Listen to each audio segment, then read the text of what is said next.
ఆయన కృపను పొందుకునేవారిగా. హల్లెలూయా. అందరూ కూడా మీ జీవ గ్రంథాలు తెరవండి. ఈ రోజున ఉపవాసం ఉంటే వచ్చే దీవెనలు, ఆశీర్వాదాలని మనము నేర్చుకుందాం, తెలుసుకుందాం. కీర్తనలు 20వ కీర్తన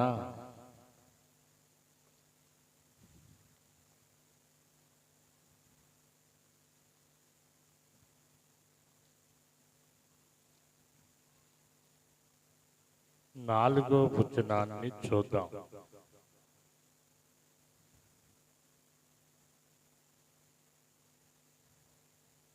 పేజీ నంబరు 461, 20వ కీర్తన 4వ వచన భాగం.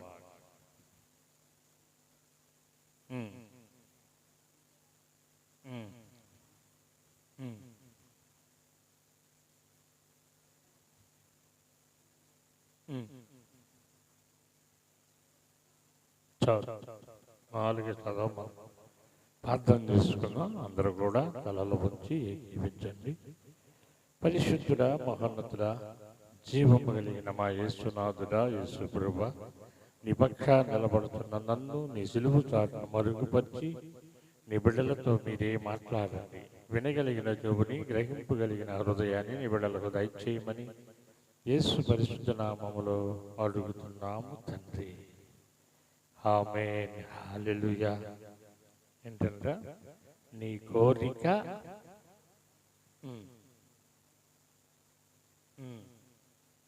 చాలు చాలు చాలు. మనిషికి ఒక కోరిక ఉంటుంది, ఒక ఆలోచన ఉంటుంది అని ఈ కీర్తనాకారుడు తెలియపరుచుతున్నాడు. నిజమే.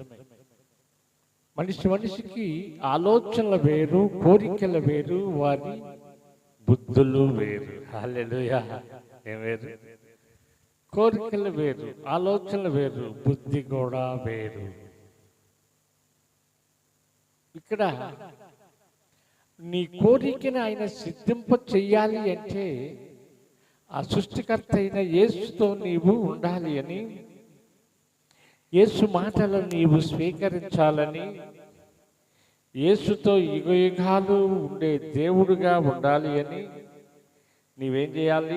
ఆయనను మనస్ఫూర్తిగాను, పూర్ణ మనసుతోనూ, పూర్ణ ఆత్మతోనూ ఆయన దగ్గర నీ కోరికలను తీర్చుకునేవాడిగా ఉండాలి. హల్లెలూయా.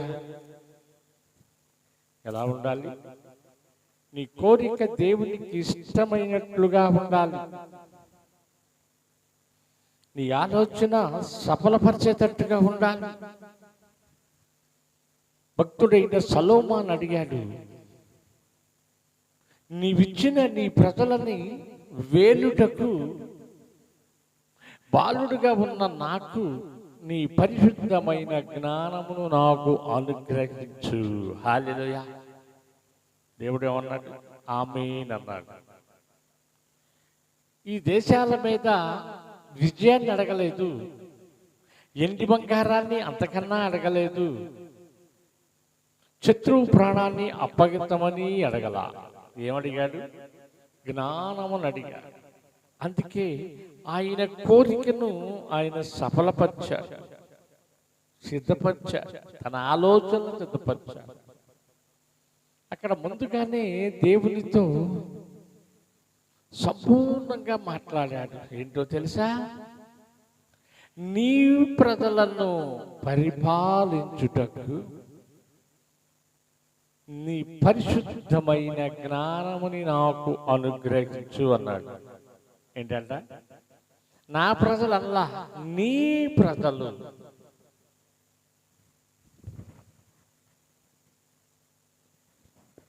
ఏ ప్రజలు?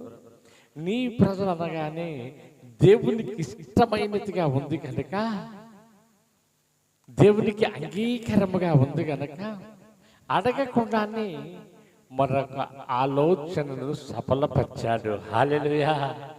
హల్లెలూయా. నీవు ఎండి బంగారాలను అడగలేదు కనుక సిరి సంపదలు కూడా నీకు ఇస్తున్నాను. హల్లెలూయా. స్వీకరించు అన్నాడు. ఏంటి? అడగకుండా ఒకటి ఇచ్చాడు. తన ఆలోచనలను బట్టి న్యాయముగా అడిగి ఉన్నాడని, న్యాయబద్ధముగా ఉంది ఇతడు కోరిక అని సిరి సంపదలను కూడా తనకిచ్చాడు. మన ఆలోచనలన్నీ కూడా సఫలపరచాలి, మన కోరికలన్నీ సిద్ధింప చేయాలి, మన బిడ్డలను దీవించాలి, మన ప్రాంతాన్ని దీవించాలి, మనకు కలిగినవన్నీ కూడా యేసుక్రీస్తు వారు దీవించాలి అంటే ఆయనకి ఇష్టమైన ఆలోచనలు కలిగి ఉండాలి. ఒకటి. రెండోది, నీవు ఆలోచన ఆయనకి అంగీకారముగాను ఆయన దీవించేవాడిగాను ఉండాలి. మొద్దుకై అడిగాడు, అయ్యా నా జాతి నాశనం అయిపోతుంది, నా కులం అంతరించిపోతుంది, దానికి ఒక్కసారి జ్ఞాపకం చేసుకోమన్నాడు. రాత్రికి రాత్రి ఆ ఉపవాస ప్రార్థనలో ఉన్న శక్తి దేవుడి సింహాసనాన్ని కదిలించింది. ఏం కదిలించింది? దేవుని సింహాసనాన్ని కదిలించి రాజు వేసిన శాసనాన్ని కూడా రాత్రికి రాత్రే మార్చగలిగింది. ఏంటి అంటే భక్తుడైన మొద్దుకై ప్రార్థన, ఎట్టేరి తన కుమార్తె ప్రార్థన, అక్కడ ఉన్న యేసుని అంగీకరించిన వారి ప్రార్థనలన్నీ కూడా సఫలపరచబడ్డాయి. తన ఆలోచనలు సిద్ధింపజేయబడ్డాయి.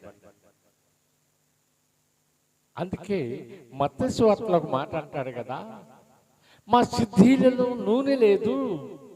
ఏం లేదంట? మా ఇంట్లో వాక్యం లేదు, మా కుటుంబంలో చీకటే ఉంది. మీరు కూడా కొద్దిసేపు ప్రార్థన చేస్తే, మీ ప్రార్థనాత్మను మాకు దయచేస్తే మేము కూడా వెలిగించబడతాం అని అడిగారు. ఎవరు అడిగారమ్మా? ప్రార్థన వస్తూ బద్దకిచ్చేవారు, ప్రార్థనకి వెళ్లకుండా ఆగిపోయేవారు, పరిశుద్ధాత్ముడంటే భయం లేనివారు, మందిరం అంటే ఆశ లేనివారు అడుగుతూ ఉంటే అప్పుడు వారు వివేకము కలిగిన, దేవుని చిత్తము కలిగిన వారు ఏమంటున్నారో తెలుసా? అమ్మా, ఇది మీకును మాకును చాలదు కనుక మీరు మరొక స్థలానికి వెళ్ళి దానిని కొనుగోలు చేయుడి అన్నారు. ఈ ప్రార్థన కొంటే వచ్చేది కాదు సుమా, ఈ పరిశుద్ధాత్మ వెలబెట్టి కొంటే వచ్చేది కాదు. నువ్వు మోకాళ్ళేసి పరిశుద్ధమైన దేవుడితో పోరాడితే వచ్చే అనుభవం అన్నా ఎన్నో సంవత్సరాల బట్టి మందిరానికి వెళుతుంది వస్తుంది, వెళుతుంది వస్తుంది అని ఒకటి నాన్న తనకు కలిగిన గాయం తనని ఒప్పించింది గనక ఆ పరిశుద్ధ స్థలంలోకి వెళ్ళి ఆ పరిశుద్ధమైన దేవుని దగ్గర మోకరించి తన కొండలాగా తన హృదయాన్ని కుమ్మరించి దేవుని దగ్గర నుండి తన కోరికను సిద్ధింప చేసుకుంది. హల్లెలూయా. ఏంటి?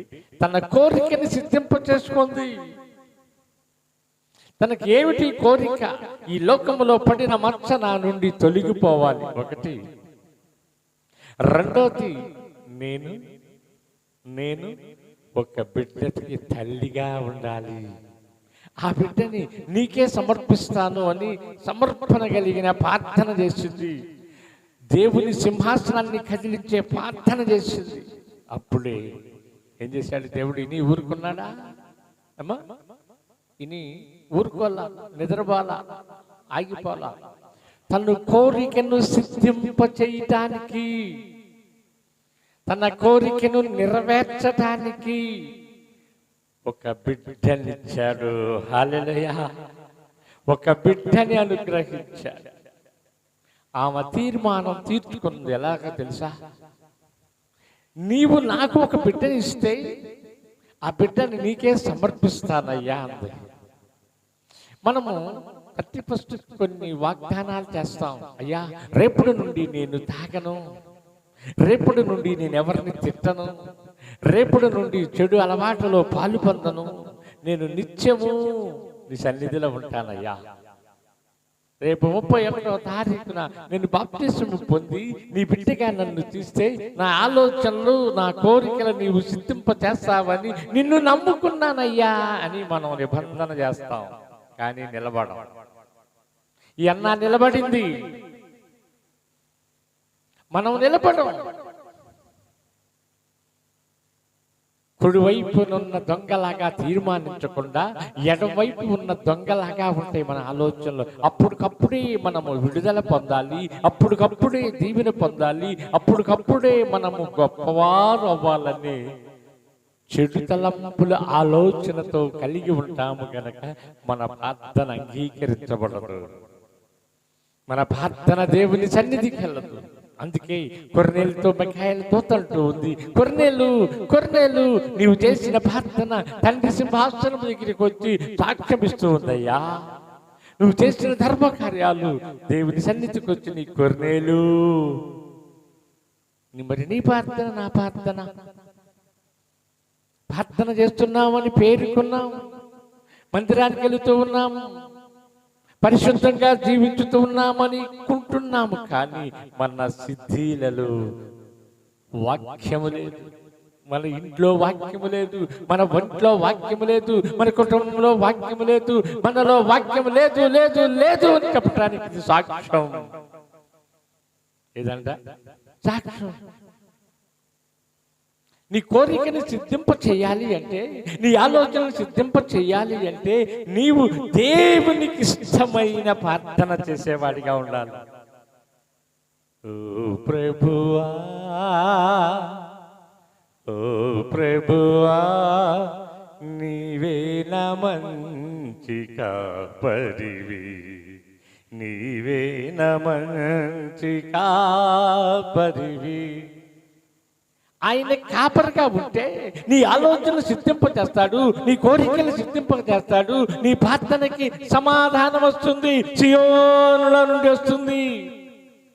అన్నాకు వచ్చినట్టుగా సియోనుల నుండి సమాధానం వస్తుంది, సియోనుల నుండి ఆ మద్దుకై వచ్చిన ఆశీర్వాదం.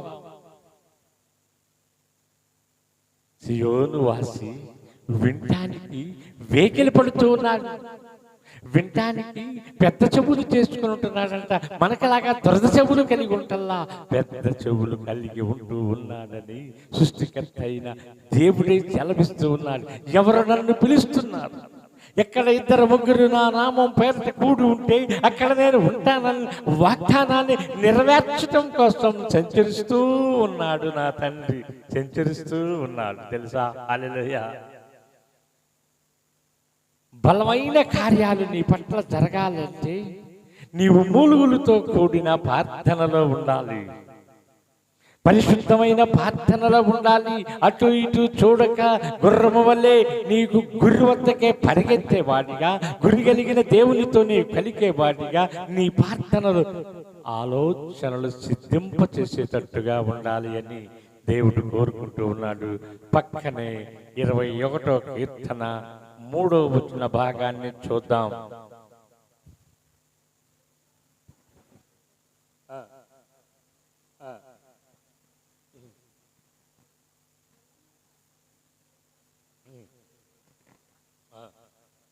ఏంటంట? ఏ కిరీటం? అపరంది కిరీటం. కొరింథీ పత్రికలో పౌలు భక్తుడు కూడా అంటాడు, నా కోసం దాచిపెట్టిన నీతి కిరీటాన్ని పొందుకోవడానికి వెళ్తున్నా, పరుగులో ఉన్నా వెనక్కి చూడను ఏమన్నాడు? అపరంది కిరీటాన్ని నీవు పొందుకోవాలంటే నీ తండ్రికి ఇష్టమైన వాడిగా ఉండాలి.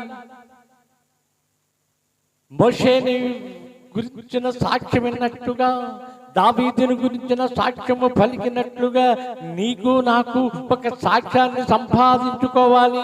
సృష్టికర్త అయిన దేవుని వద్ద ప్రార్థనకి వెళుతూ, ఎదుటివారి మీద బురద చల్లుతూ, ప్రార్థన చేస్తూ, ఎదుటివారి చెడుని కోరుకుంటూ ప్రార్థనకి వెళుతూ, సృష్టికర్త అయిన దేవుడు అందరినీ ప్రేమించమని ఆయనంటే అందరినీ శత్రువులుగా మార్చుతూ ఉన్నావు.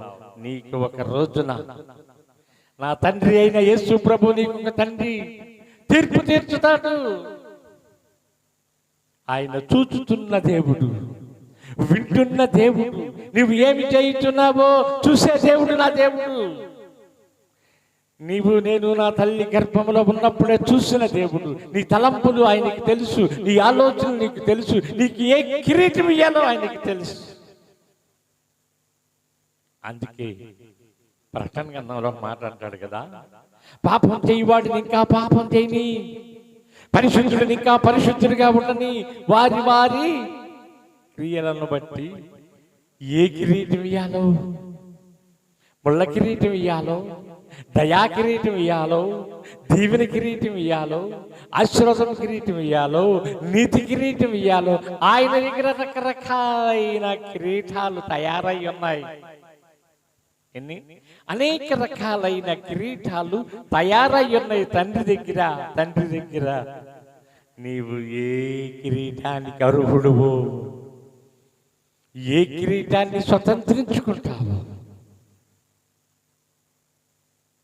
ఈ పాడు లోకాన్ని విడిచిపెట్టి, ఈ అపవిత్రమైనది విడిచిపెట్టి, లయమైపోయే భూమిని విడిచిపెట్టి, అగ్నితో కాల్చివైపోయే ఆకాశముని భూమిని కలుగుంచి పరిశుద్ధమైన పట్టణానికి వెళ్ళటానికి, ఆ పరిశుద్ధుడైన దేవుడిని స్తుతించటానికి నీవు సిద్ధమేనా? ఓ సహోదరి సహోదరుడా. అలాగే కొరింథీయుల పత్రిక 2 కొరింథీయులకు రాసిన పత్రికలోకి రండి. కొరింథీయులకు రాసిన 2వ పత్రిక 13వ అధ్యాయము 5వ వచనాన్ని చూద్దాం.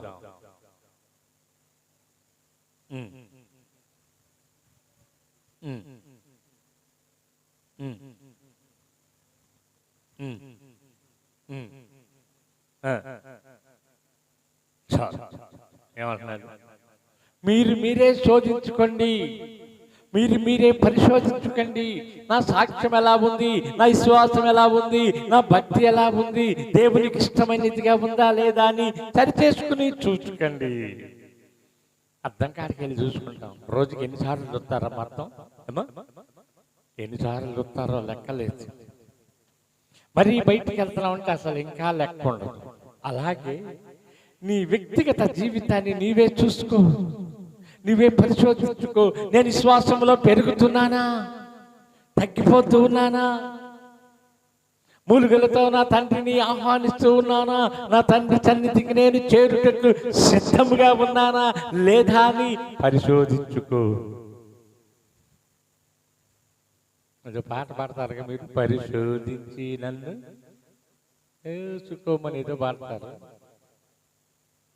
అలాగే మనం ఎప్పటికప్పుడు ఈ ఫోన్లు అప్డేట్ అయినట్టుగా, ఈ ల్యాప్టాప్లు అప్డేట్ అయినట్టుగా నీ జీవితం, నీ భక్తి, నీ అన్నీ కూడా అప్డేట్ అవ్వాలి.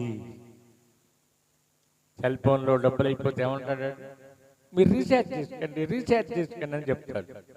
అలాగే ఇక్కడ యేసు ప్రభు వారు కూడా, అయ్యా నీ భక్తి తగ్గిపోతుంది, నీ భక్తి తగ్గిపోతుంది, నీ శ్వాస బలహీనపడుతుంది, బలపరచుకో, సిద్ధపడు అని దేవుడు అంటూ ఉంటే చూద్దాంలే.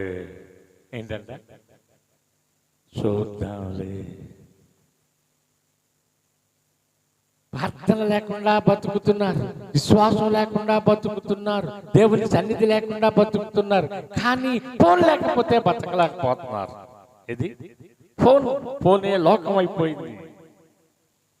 ఈ బుల్లి సాతానే మిమ్మల్ని అపవాది దగ్గరికి తీసుకెళ్లేది, ఆ ధనవంతుడి దగ్గరికి చేర్చేది ఇదేనని భక్తులు సెలవిస్తూ ఉన్నారు. నీవు పరిశుద్ధమైన దేవుని మాటలకు ఎంత సమయం ఇస్తూ ఉన్నావు, లోక సంబంధానికి ఎంత సమయాన్ని కేటాయిస్తున్నావో తెలుసుకో సుమా. పరిశుద్ధులైన దేవుడు నీ ఆలోచనలు సిద్ధపరచాలని, నీ కోరికలు సఫలపరచాలని, నీ ఆశపడే ప్రాణాన్ని తృప్తిపరిచి నిన్ను, నీ కుటుంబాన్ని దీవించాలని, సియోనికి తీసుకెళ్లాలని ఆయన ఆశ కలిగి తండ్రిని వేడుకుంటున్నాడు. తండ్రి, వీరు ఏమి చేయుచున్నారో వీరిని క్షమించయ్యా, ఈ శుక్రవారం ప్రార్థనకు రాలా, క్షమించు. ఆదివారం ప్రార్థనకు రాలా, క్షమించు క్షమించు క్షమించు అని తండ్రిని వేడుకుంటున్నాడు కనుక నువ్వు ఈ భూమి మీద నీవు డ్యాన్స్ చేస్తూ ఉన్నావు, నటిస్తూ ఉన్నావు. ఈ నటనలన్నిటికీ ఒక రోజున తెరపడే రోజు ఉంది, ఒక రోజున త్రాసులో త్రుసే రోజు ఉంది. ఎంతమందిని నీవు ఇబ్బంది కలగచేసావో, ఎన్ని దినాలు నా సన్నిధికి రాకుండా ఆగిపోయావో, ఎన్ని దినాలు లోకానికి నాకు వేరుగా మధ్యలో నీవు ఉన్నావో అని ఒక్క దినము రాబోతోంది. హల్లెలూయా. ఆ దినము రాకమునిపి నీవు నీ కుటుంబాన్ని సరిచేసుకో. హెబ్రీ పత్రిక 11వ అధ్యాయము 1వ వచనములోకి రండి. త్వరగా నేను ముగిస్తూ ఉన్నాను.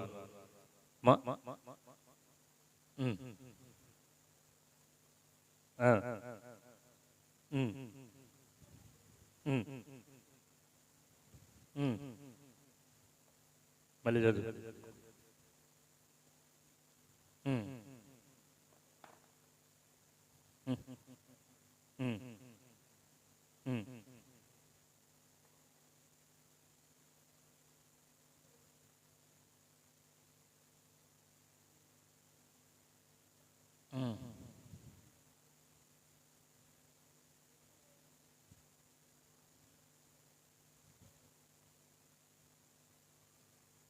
నీవు నేను లోకములో సంచరిస్తూ ఉన్నప్పుడు, లోకములో తిరుగుతూ ఉన్నప్పుడు, కనిపిస్తూ ఉన్నప్పుడు లోకం సాక్ష్యం ఇవ్వాలి.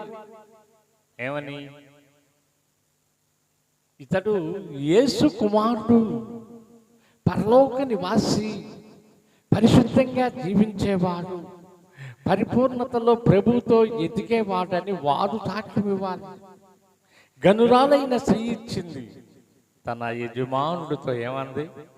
ఇతడు దైవ భక్తి కలిగిన దైవజనుడని నేను ఎరుగుదును. హల్లెలూయా. ఏంటంట? దైవ భక్తి కలిగిన దైవజనుడని ఎరుగుదునని తన యజమానుడితో తన సాక్ష్యాన్ని పంచుకున్నట్టుగా నీ గురించి నీకు సాక్ష్యం చెప్పాలి. అందరూ సేవకులు అయిపోయారు. ఈ రోజున అందరూ కూడా సేవకులు అంటూ పుట్టుకొక్కలాగా పొడుచుకొస్తూ ఉన్నారు. ప్లాట్లు అమ్మేవాళ్ళు సేవకులే, వ్యాపారం చేసేవాళ్ళు సేవకులే, ఉద్యోగం చేసేవాళ్ళు సేవకులే, ఉద్యోగం చేస్తూ రిటైర్ అయిపోయిన వాళ్ళు సేవకులు అంటూ ఉన్నారు. మా సేవకుల మీటింగులో వాళ్ళే ఎక్కువ కనపడుతున్నారు. నెలకొకసారికి ఈ పాస్టర్ ఫెలోషిప్లో అందరూ వీరే కనిపిస్తూ ఉన్నారు. ఎవరు? వ్యాపారాలు చేసేవారు, సంఘాలు లేనివారు, సంఘాలతో అనుబంధం లేనివారు, రిటైర్మెంట్ అయిన వాళ్ళు, ఉద్యోగాలు చేసేవారు, వ్యాపారాలు చేసేవారు, ఇళ్ళకి పెళ్ళిళ్ళకి చేసేవారు కనిపిస్తున్నారని వేదన పడుతున్నారు. ఇక్కడ సృష్టికర్త అయిన దేవుడు నీకు పరిశుద్ధాత్మ లేదని బాధపడుతూ ఉన్నాడు, నీకు రక్షణ లేదని బాధపడుతూ ఉన్నాడు, పరలోకానికి టికెట్ కొనుక్కోలేదని బాధపడుతున్నాడు, నా స్థలానికి వచ్చి నన్ను అడగటం లేదని బాధపడుతున్నాడు. ఆయన అన్నాడు కదా మత్తయి సువార్తలో, అడుగుడి ఇవ్వబడును అన్నాడు. ఏమడుగుతున్నావు? అయ్యా నాకు రక్షణ దయచేయి, నా కుటుంబానికి రక్షణ దయచేయి, ఈ రక్షణ బాటలో నీ పరలోకానికి చేరేది అడగటల్లా. లోకంలో ఎన్ని అడుగుతున్నావు, అసలు అది అడగటల్లా. ఏమడగట్లా? అస్సలు అడగట్లా. ఏది నీకు అవసరమో తాను ఎరిగి ఉండగా మేలు కలుగా చేయుట కొరకు నీ పక్కనే ఉండెను. ఎక్కడున్నాడు? నీకు మేలు చెయ్యాలని నీ పక్కనే ఉన్నాడు, నీవు గుర్తించటల్లా. ఏది నీకు అవసరమో తాను ఎరిగి ఉండగా, ఆయనకి తెలుసు మనకి ఏది అవసరమో, ఏది కావాలో, ఏది ఇవ్వాలో ఆయనకి తెలుసు, ఆయనకే తెలుసు. ఎవరైనా నీకోసం ప్రాణం పెట్టిన ఆయన, నీకోసము పరలోకము నుండి భూలోకానికి దిగి వచ్చిన ఆయన, నీకోసము 140 కొరడా దెబ్బలు తిన్న ఆయన, నీకోసము ముళ్ళ కిరీటాన్ని పెట్టుకున్న ఆయన నీకోసము ఆ ఎర్రటి అగ్గిలో ఒక్క చుక్కైనా ఒక్క బొట్టైనా లేకుండా మొత్తము ధారబోసిన యేసు తండ్రి. హల్లెలూయా. ఆయనకి తెలుసు నువ్వు కేక వేసినా ఎగిపోయినా, దావీదు కుమారుడా దాటిపోవద్దు అన్నట్టు, దావీదు కుమారుడా రమ్మని పిలిచినా ఆయన వస్తానికే వచ్చాడు. నీకోసము నా కోసము బాగు చేయటానికి, ఆ పరలోకానికి సిద్ధపరచడానికి ఆయన ఏకైక కుమారుడిని మన వద్దకు పంపించాడు. ఎందుకో తెలుసా? నీ రక్తం పాప రక్తం, నా రక్తం పాప రక్తం. మనం పాపంలోనే పుట్టామని భక్తుడైన దావీదు సెలవిచ్చినట్టుగా పరిశుద్ధ రక్తం కావాలి అని మేకల రక్తము, కోడెల రక్తము, గొర్రెల రక్తములో పరిశుద్ధత లేదని తండ్రి అయిన దేవుని కుమారుడు, ఏకైక కుమారుడు పరిశుద్ధాత్మ దేవుడిని మన మధ్యకి నడిపించి 33.5 సంవత్సరాల భూలోకములో సంచారం చేసి ఆయనను మనందరి కోసము బలి అర్పణ చేశాడు. హల్లెలూయా. మరి నువ్వేం అర్పిస్తున్నావు? అదే హెబ్రీయులకు రాసిన పత్రికలోనే 11వ అధ్యాయము 10వ వచనంలోకి రండి. పక్కనే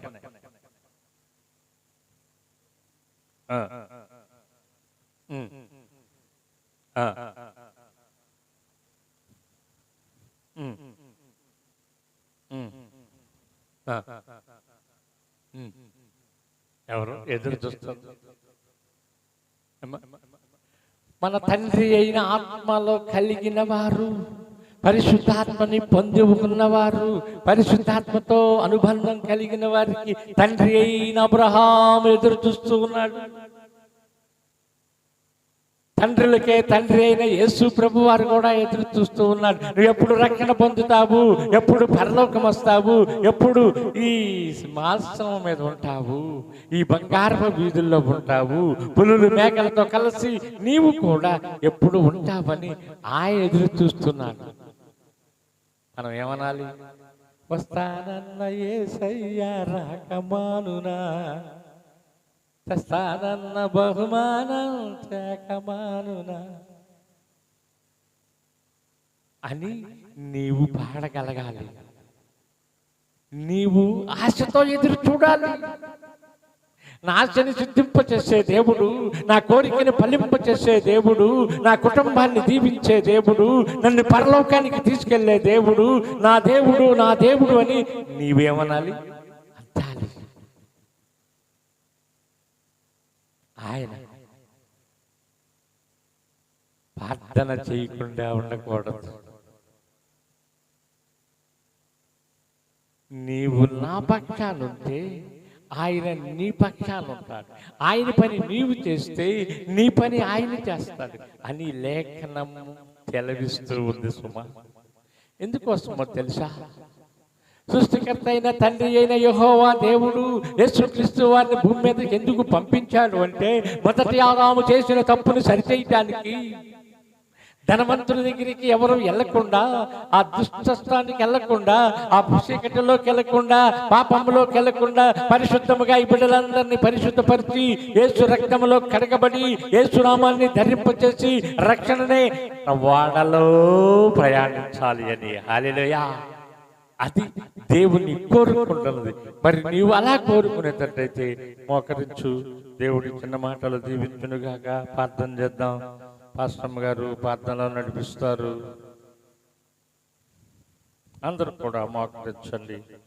దేవుడు మిమ్మల్ని అందరినీ దీవించునుగా. దేవుడిని అడుగుదాం. ప్రభువా, దావీదు కుమారుడా,